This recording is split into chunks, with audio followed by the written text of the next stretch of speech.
Hey friends, welcome to Spiceindiaonline with me Mullai Madhavan. In today's video, I'll be sharing a favorite recipe of mine. It's called Varutha kari. Translates to a dry version of chicken curry, which is made by roasting and grinding fresh spices. Fresh masala powder or paste always tends to add a rustic flavor to the dish, and this one is made with one such base. Now let's see how to make this tasty chicken curry.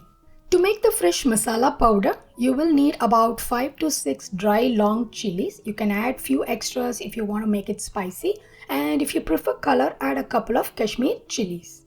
Then about 2 tablespoons of raw coriander seeds, 1 bay leaf, a small cinnamon, some cloves, cardamom, and a tiny piece of black stone flour.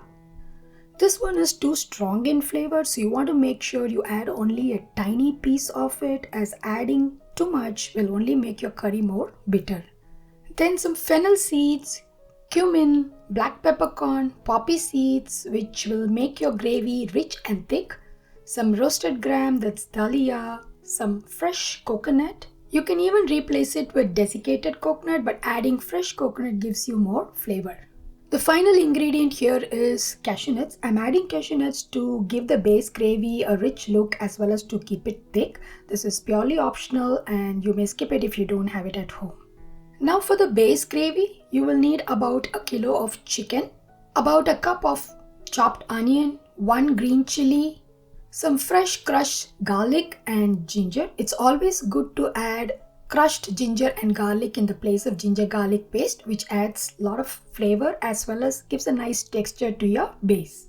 Then about half a cup of tomatoes, some oil to saute, little cumin seeds, some curry, coriander leaves, and finally some turmeric powder and the salt that's required for the dish.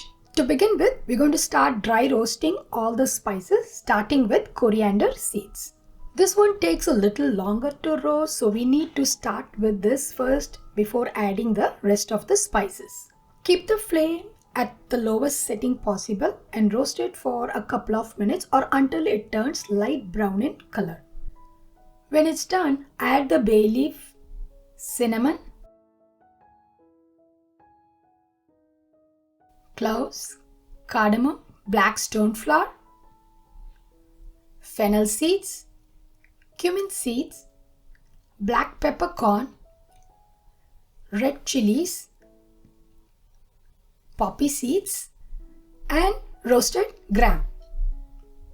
If preferred, you may add the cashew nuts at this stage and fry along with the other spices for a few minutes or until the poppy seeds turn light golden in color. Now turn off the heat and then add coconut to the spices, as it has a tendency to brown too fast. It's advisable to turn off the heat and then roast the coconut. Once the coconut turns to a light brown shade, transfer the content to a mixer jar and let it cool completely before grinding. Grind these spices to a coarse texture and also make sure that you grind only after cooling them completely, otherwise the coconut will start to release oil from heat and it will lump up the entire masala powder. Now to make the base, heat some oil in a pan. Temper with some cumin seeds and few curry leaves. Add chopped onions to this along with crushed garlic, crushed ginger and green chilies. Now saute these for few minutes over medium flame until the onions turn nice and soft. Then add chicken pieces along with the required amount of salt and turmeric powder. Now mix everything to combine and cook these for like few minutes until the chicken starts to release its juice. The technique of sauteing chicken with turmeric and salt and steaming it from the water it releases will actually keep the flesh more moist and juicy. So we're going to bring down the flame to low, cover this with a lid and cook the chicken for next 10 minutes. In about 10 minutes of cooking, we can see that the chicken has released a lot of water and also the meat has cooked through, and that's when we add our masala powder. For a dry version of this curry, it's okay to add a coarse textured masala powder, and if you prefer this to be a gravy, then add a little water to this and make a thick masala paste and then add it to the chicken. Along with this, add few chopped tomatoes and fry everything over medium flame until the masala cooks well.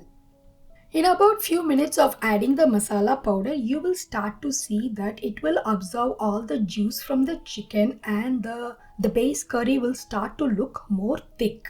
Now again, cover this and cook for another 5 minutes. This is basically to make the chicken cook along with the spices, so that way it can absorb all the flavors from the masala powder.